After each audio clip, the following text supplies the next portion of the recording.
There is a group in Europe that doesn't seem to fit anywhere. Not in language, not in history, not even in their origins. They speak a language unlike any other on Earth. Their DNA tells a story no other European population tells. And for centuries, every explanation for who they really were turned out to be wrong. Because in many ways, they were never really European. If you look at Europe, everything starts to feel connected. It's a place where people have moved, crossed paths, and mixed for centuries. Languages may sound different, but they come from the same roots. Histories may seem separate, but they follow the same path. And the more you look, the more everything fits together. So how could an entire nation exist and remain unchanged without being reshaped by all of that? Start with the language. In Europe, languages are part of something larger. They connect. They borrow from each other. They evolve together over time. Even when they seem completely different, they still belong to the same system. Except this one. Because when you hear Basque, it doesn't just sound different. It feels completely unfamiliar. There are no recognizable patterns, no familiar words, nothing that links it to the languages around it. Even the simplest ideas, like water or fire, are expressed in ways that feel entirely separate from anything else in Europe. And the more you try to understand it, the less it seems to connect to anything at all. But it doesn't stop with the language. When scientists looked at their DNA, they expected to find the same patterns seen across the rest of Europe. But that's not what they found. The Basques don't just sound different. They don't just feel different. Genetically, they stand apart. While most European populations have been shaped by centuries of mixing, migration, and intermarriage, the Basques remained remarkably consistent.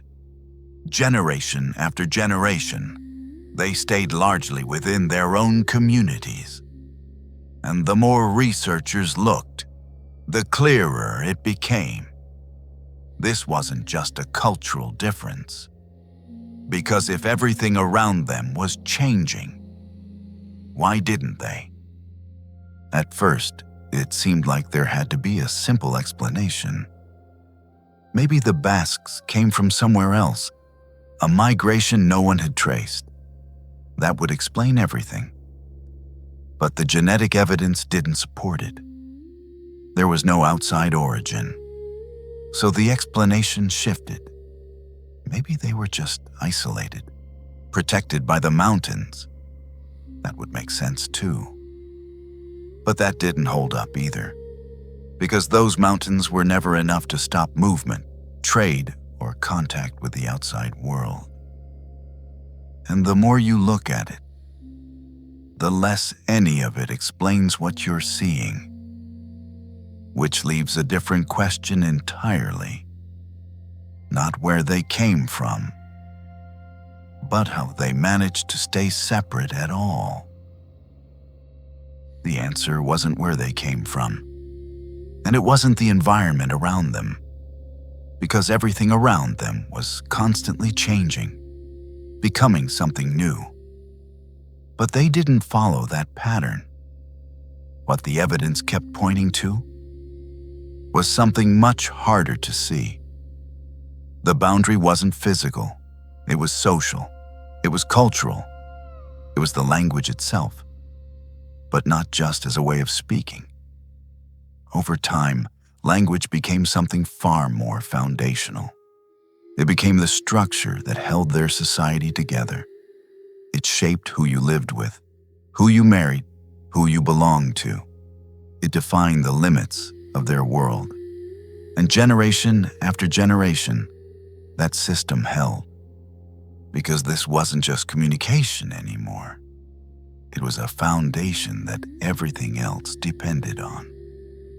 And once you see it that way, a different question starts to emerge.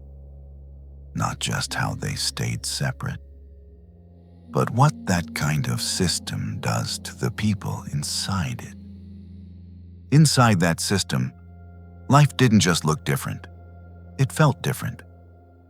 You didn't just grow up in a place. You grew up inside a language. It shaped how you saw the world, who you understood, who you accepted, and who you didn't. Because not everyone belonged. The language decided that. It defined who you trusted, who you married, who you stayed connected to. And over time, those boundaries became invisible, but almost impossible to cross. You could build walls or hide behind mountains to separate people, but here, the language was enough. But a system like that always comes at a cost, because the same boundaries that keep something intact also keep things out. They don't just protect, they separate. They decide who can enter, who can belong, and who stays outside. And over time, that world becomes smaller, quieter, more closed. What holds you together also holds you in place. And the longer it lasts, the harder it becomes to imagine anything beyond it. So where is the line? At what point does identity stop protecting you and start limiting who you can become? The Basques aren't just an exception in Europe. They reveal something deeper about what it takes to hold on to identity. Because a system like that doesn't just preserve culture, it shapes people. It shapes how they think, how they choose, what they accept, and what they refuse. Over time, that kind of consistency becomes something else. It becomes character, not flexible, not easily changed, but held in place by generations of decisions. And that's what makes it so rare. Stories like this remind us that identity isn't something simple. It's something people carry, shape, and protect over time.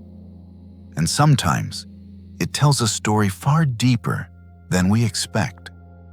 If this made you think, I'd really love to hear your perspective. What does identity mean to you? And if you've ever heard about the Basques before, what was the story you knew?